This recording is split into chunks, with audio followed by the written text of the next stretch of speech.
Hi everyone, welcome in my YouTube channel eco accounts tutorial by Jinam. अपने 12th class की book चल रही है व्यष्टि अर्थशास्त्र एक परिचय, जिसमें मैंने पहला चैप्टर करवाया था। पहले चैप्टर का नाम क्या था? परिचय। इसमें इंट्रोडक्शन था पूरा कि अर्थव्यवस्था किस तरीके से चलती है। दो बुक्स थी, दो बुक्स है ना अर्थशास्त्र की 12th क्लास में, एक व्यष्टि और एक समष्टि है। तो उन दोनों में अंतर था, मतलब ये कहना चाह रहा है कि बुक इस बुक में क्या पढ़ना है और उस बुक में क्या पढ़ना है, ताकि तुम लोग ये कंफ्यूज नहीं हो कि दोनों बुक्स में एक जैसी चीजें आ रही है बट इसमें डिफरेंट कैसे हुआ, तो तुम लोगों को ये पता चल जाए। तो इसमें अपन ने क्या पढ़ा था? एक तो सामान्य अर्थव्यवस्था पढ़ी थी। पहले बुक का नाम पढ़ा था, फिर ऑथर का नाम पढ़ा था, किस किसने डेफिनेशंस दी थी वो देखा था अपन ने।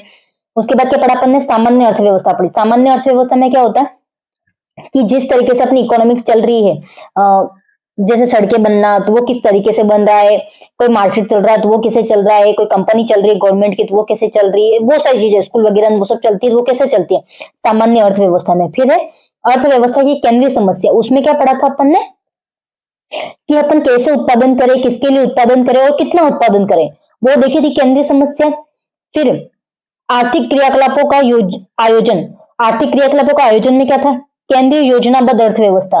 मतलब कोई केंद्र में मेन पॉइंट योजना है कि इसको बनानी है इससे ताकि इतना विकास हो के, तो उसके लिए योजना बनाना, पूरा प्लान बनाना। जैसे अपन घर बनाते हैं, घर बनाने के लिए पूरा प्लान बनाते हैं, अपन को इतनी सीमेंट चाहिए होगी, इतनी ईंटें चाहिए होगी, उसके हिसाब से अपन ऑर्डर करते हैं, फिर बनाते हैं, कितना पैसा लगता है मैक्सिमम तुम लोग ये तो कर लेते हो ना, अमाउंट काउंट तो होता है ना, वो वाला। फिर बाजार अर्थव्यवस्था। बाजार अर्थव्यवस्था में क्या होता है कि जो मार्केट होता है, जैसे सब्जी मार्केट मान लो, किसी का सामान लेने जाते हो तो वहां पे सारी चीजों के सामान एक ही मार्केट होता है।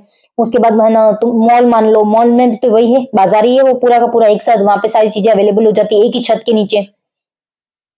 फिर है सकारात्मक तथा आदर्श अर्थव्यवस्था। सकारात्मक मतलब पॉजिटिव वे में जा रही हो। अच्छी अर्थव्यवस्था कौन सी कहलाती है? जो पॉजिटिव वे में जा रही हो, कि उससे कोई हानि नहीं हो रही हो, इससे लोगों को लाभ हो रहा हो, गवर्नमेंट को भी लाभ हो रहा होता है, वो सकारात्मक और आदर्श कहलाती है। अब क्या है, व्यष्टि अर्थशास्त्र और समष्टि अर्थशास्त्र में अंतर देखा था। इसमें कीमत का सिद्धांत होता है, इसमें कीमत का सिद्धांत नहीं होता है।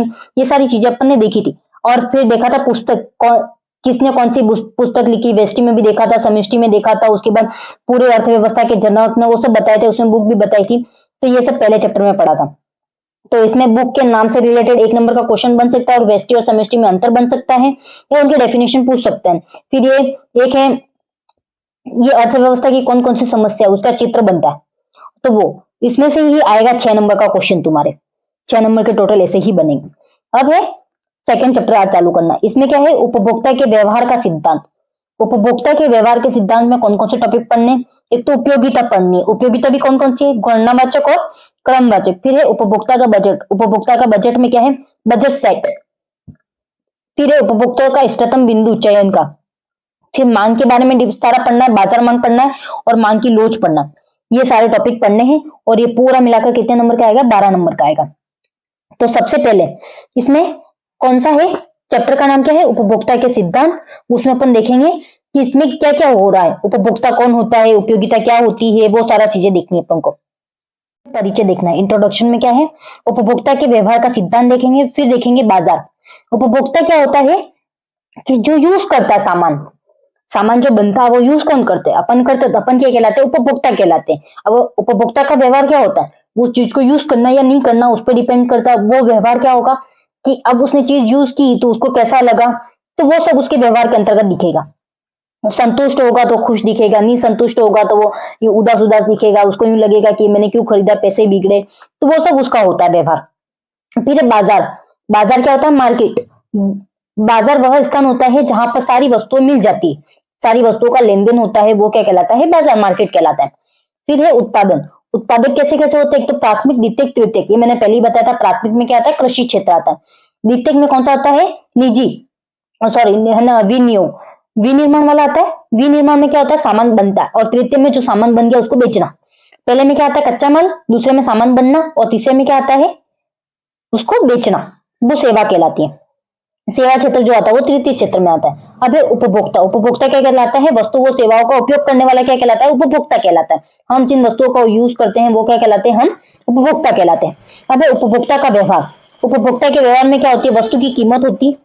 कोई भी वस्तु खरीदेगा तो उपभोक्ता क्या देख के खरीदेगा कि इसकी कीमत क्या है, उसको कीमत अगर अदा कर सकता तो खरीदेगा, नहीं अदा कर सकता तो नहीं खरीदेगा। उपभोक्ता की आय, आय देखा अपन ने, आय क्या होती है? इनकम। अपनी अपनी इनकम क्या है, उसी के आधार पर खरीदते हैं। फिर है वस्तु के साथ की वस्तु, मतलब उस वस्तु के साथ दो तीन एक ही कंपनी की बहुत सारी वस्तुएं होती है, उनके प्राइस अलग अलग होते हैं, तो उसमें सबसे बेस्ट कौन सी है वो देखेंगे। फिर रुचि, अपनी अपना इंटरेस्ट क्या है। ऐसे तो वस्तुएं बहुत सारी है मार्केट में, हर एक चीज अपन खरीदते क्या? नहीं खरीदते।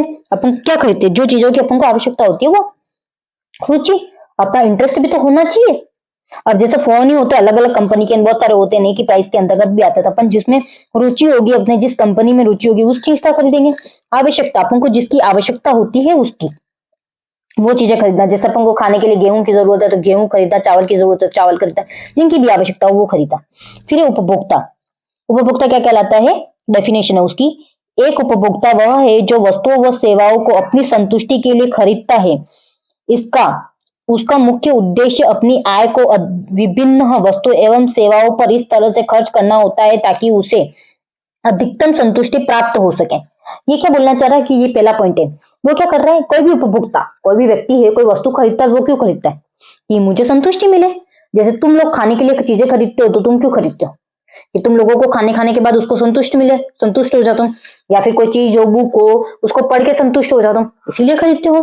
तो वही, और व्यक्ति की जो आय होती है वो वस्तुओं सेवा को इस तरीके से खर्च करता है कि उसकी संतुष्टि पूरी हो।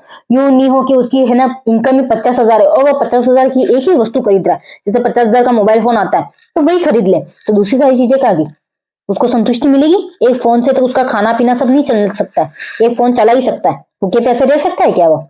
उसको कुछ भी नहीं मिले, न नहाने के लिए कुछ मिले, न खाने के लिए, न रहने के लिए कुछ मिले, कुछ भी होगा पॉसिबल नहीं। तो उसको जो 50,000 है उसमें पूरे मंथ का मैनेज करना होगा, तब जाके उसका क्या होगा, वो सारा सामान खर्च करके वो पैसे यूज होंगे। इनको उसके कोई यूज नहीं है, तो वो क्या कहलाता है? उपभोक्ता का। तो उससे क्या होगा? अधिकतम संतुष्टि प्राप्त होगी। उसके बाद क्या बोल रहा है वो? इस अध्याय में हम एक व्यक्ति उपभोक्ता के व्यवहार का अध्ययन करेंगे। क्या बोल रहा है? इस पूरे चैप्टर में हमें क्या पढ़ना है कि उपभोक्ता का व्यवहार कैसा होता है। एक व्यक्ति के तौर पर देखेंगे। किस पे देखेंगे? एक व्यक्ति। अगर पूरे समाज के तौर पे देखते हैं, देश के तौर पे देखते हैं, तो वो किस में जाता है? व्यष्टि में जाता है, किस समष्टि में जाता है? किस बुक में जाता है? समष्टि में। बट जब अपन व्यक्ति के बारे में कुछ भी अध्ययन करेंगे तो वो किस में जाएगा? अपने व्यष्टि में। तो हमें इसमें क्या देखना? उपभोक्ता का व्यवहार किस तरीके का, वो क्या खरीदता है, क्यों खरीदता है, वो सारी चीजें देखेंगे। उपभोक्ता को यह निर्णय करना होगा कि वह अपनी आय को विभिन्न वस्तुओं पर किस प्रकार व्यय करे। मतलब वो क्या बोल रहा है? अपन को जितनी भी चीजें चाहिए होती है, दैनिक एक दिन जीने के लिए जो भी चीजें चाहिए होती है, एक महीना जीने के लिए जो भी चीजें चाहिए होती है, उनको किस तरीके से भिन्न भिन्न है ना पार्टों में बांटे, ताकि है ना अपन को सारी चीजें भी मिल जाए और वो आय का भी सही यूज हो जाए। तो अपन को है ना सामान भी उसी क्वालिटी का लेना पड़ता है जिस वस्तु में अपनी आय होती है। जैसी वस्तु उतनी आय। ठीक है। अर्थव्यवस्था इसे चुनाव की समस्या कहते हैं। अर्थशास्त्री क्या कहते हैं? इसे चुनाव की समस्या कहते हैं। कैसे?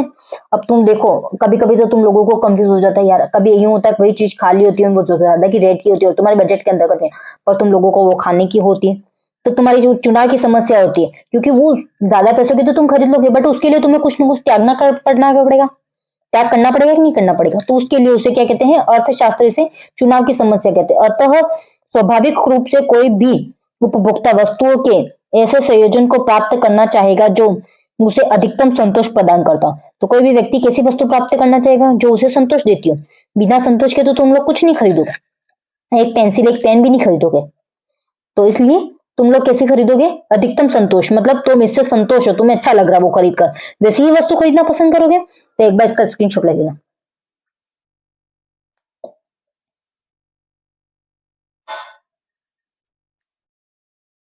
नेक्स्ट है, यह सर्वोत्तम संयोग क्या होगा? यह उपभोक्ता की रुचि और वह कितना व्यय करता है वस्तु की कीमत और उसकी आय पर निर्भर करता है। और कोई भी व्यक्ति है वो क्या होगा? सहयोग। कि अपन को चलो ये उपभोक्ता है, खरीदनी है, रुचि भी है उसकी, बट वो व्यय कर सकता है कि नहीं कर सकता वो तो देखना पड़ेगा। देखना पड़ेगा कि नहीं देखना पड़ेगा? उसकी कीमत भी देखनी पड़ेगी, उसकी आय भी देखनी पड़ेगी। अब कमाता ही होगा, उसको यूं बोलो कि तू ये चीज ले ले, कैसे लेगा वो?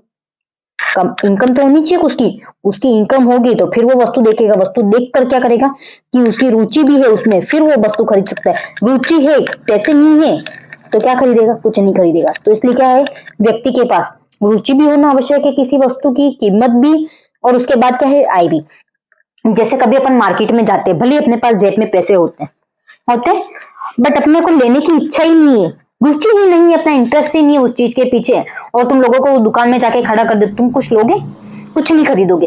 तो वो क्या होता है, पैसे हैं, रुचि नहीं है, तब भी तुम कुछ नहीं खरीदोगे।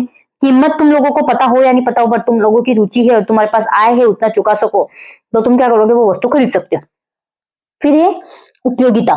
उपयोगिता क्या है, प्रारंभिक संकेत तथा अभिग्रहण। इसमें बुक में लिखा हुआ है कि कोई भी है प्रारंभिक संकेत। प्रारंभिक संकेत का मतलब क्या होता है, अपन कोई भी वस्तु खरीदते हैं, उपभोक्ता क्या करता है, सामान्य रूप से बहुत सी वस्तुओं का उपभोग करता है, परंतु सरलीकरण के लिए हम उपभोक्ता की चयन समस्या पर ऐसी स्थिति में विचार करेंगे जहां केवल दो वस्तुएं और दो वस्तुओं में चुनाव करना। ये क्या बोल रहा है पूरा टॉपिक, कि प्रारंभिक संकेत क्या है तथा अभिग्रहण। दो वस्तुएं कोई भी, तुम्हारी जो भी मर्जी हो वो, जैसे चाय पत्ती दो अलग अलग कंपनी की ले ली तुम लोगों ने, या फिर कोई गरीब है तो चलो एक तरफ ले लेते हैं और कोई अच्छी सी महंगी वाली चीज ले लो और एक तरफ ले लो सस्ती वाली चीज। बीटरूट होते हैं, बीटरूट महंगे होते हैं, और केले, केले क्या होते हैं, सस्ते।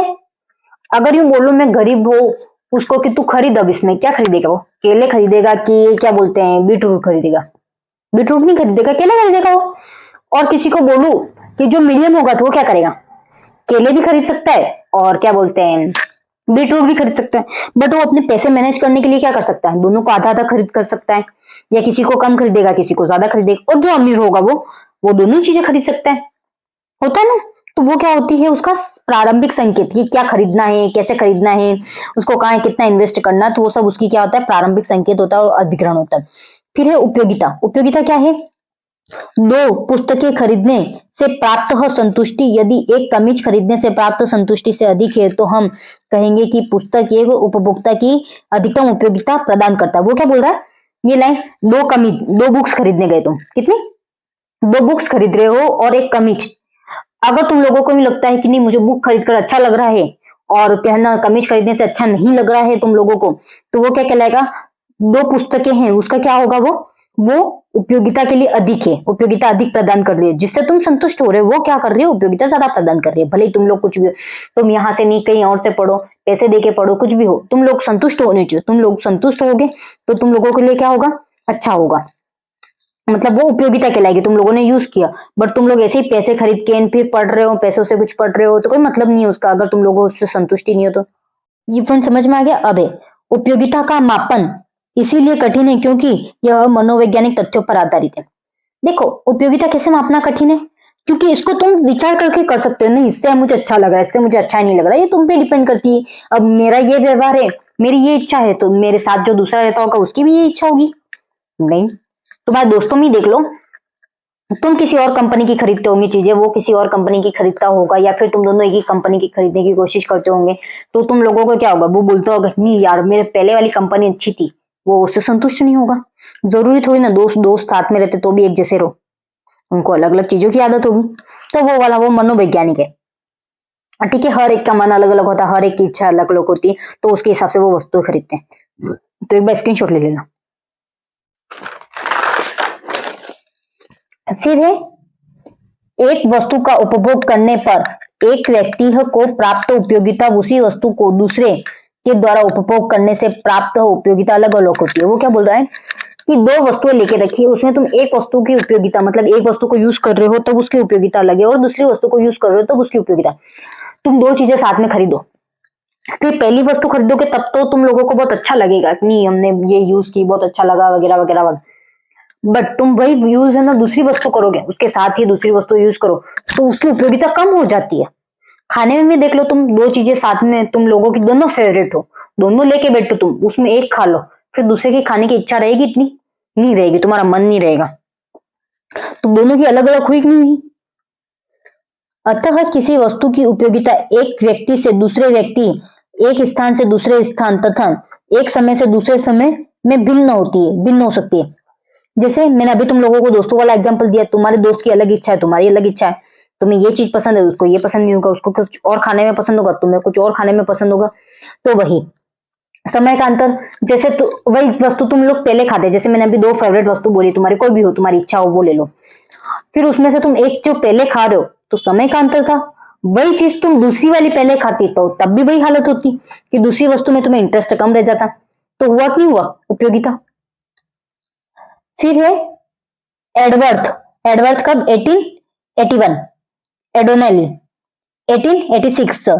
इरविंग फिशर 1892 में बताया है कि उपयोगिता को मापा जा सकता है। किस किसने बताया, एक तो एडवर्ड ने बताया, फिर एंटोनेली ने बताया है और इरविंग फिशर ने बताया है कि क्या उपयोगिता मापी जा सकती है और उपयोगिता विभिन्न वस्तुओं की उपभोग की गई मात्रा पर निर्भर करती है। अब तुम वस्तुओं की कितनी मात्रा उपभोग कर रहे हो, मतलब यूज कर रहे हो, उस पर डिपेंड करता है उपयोगिता, कि तुम जितना अधिक उससे संतुष्ट होते हो, जितनी मात्रा तुम लोग उसको बार बार खरीदते हो तो तुम उससे संतुष्ट हो, उसकी मात्रा पर निर्भर करता है कि तुम लोगों ने कितनी यूज कर ली एक बार में। ज्यादा यूज करोगे तो ज्यादा उपयोगिता उसकी। विलियम स्टेले जेवॉनसह कॉर्नह मैनेजर्स और लियोन वेलेंस व अल्फ्रेड मार्शन के अनुसार उपयोगिता का मापन उसी तरह से संभव है। मतलब ये क्या बोल रहा है कि उपयोगिता को मापा जा सकता है। कैसे कैसे मापा जा सकता है, जैसे दूध को लीटर में मापते हैं, कितने लीटर है, 1 लीटर है, 2 लीटर है, वैसे ऊंचाई को किस में मापते हैं, मीटर में मापते हैं, ऊंचाई को मीटर में मापते हैं, दूध को किस में मापते हैं, लीटर में, दूरी को किसमें मापते हैं, किलोमीटर में, और तापक्रम को किसमें मापते हैं, ताप डिग्री में बताते हैं, पर मापा जा सकता है। अर्थात अर्थशास्त्री क्या कहते हैं, अर्थशास्त्र के अनुसार उपयोगिता को यूटिल्स के रूप में मापा जाता है। किसमें मापा जाता है, अर्थशास्त्रियों के अनुसार यूटिल्स के रूप में। और वही उपयोगिता मात्रा पर निर्भर होती है। वो कहने वाले कौन थे, एडवर्ड, एंटोनेली और इरविंग फिशर। इरविंग फिशर ने क्या कहा था, इन सब ने, इन तीनों ने कहा था उपयोगिता को कैसे मापा जा सकता है, उपयोगिता को मापा जा सकता है। और यहाँ पे क्या बोल रहा है, मात्रा में मापा जाता है। कैसे मापा जाता है, मात्रा में, यूटिल्स में मापा जाता है। किसमें मापता है, यूटिल्स में बोले तो कौन कौन से है, विलियम स्टैनले, ये सारे। और अगर यूं बोले मात्रा में मापा जाता तब ये तीनों। तो तुम लोगों को ये याद रखना है, अगर पूछ ले कि किसने किसने बोला था तब तुम्हारे लिए ये इंपॉर्टेंट है। एक बार स्क्रीनशॉट ले लो। फिर है नेक्स्ट है उपयोगिता विश्लेषण की मान्यता, वो अपन कल पढ़ेंगे। आज के लिए इतना ही। Okay bye.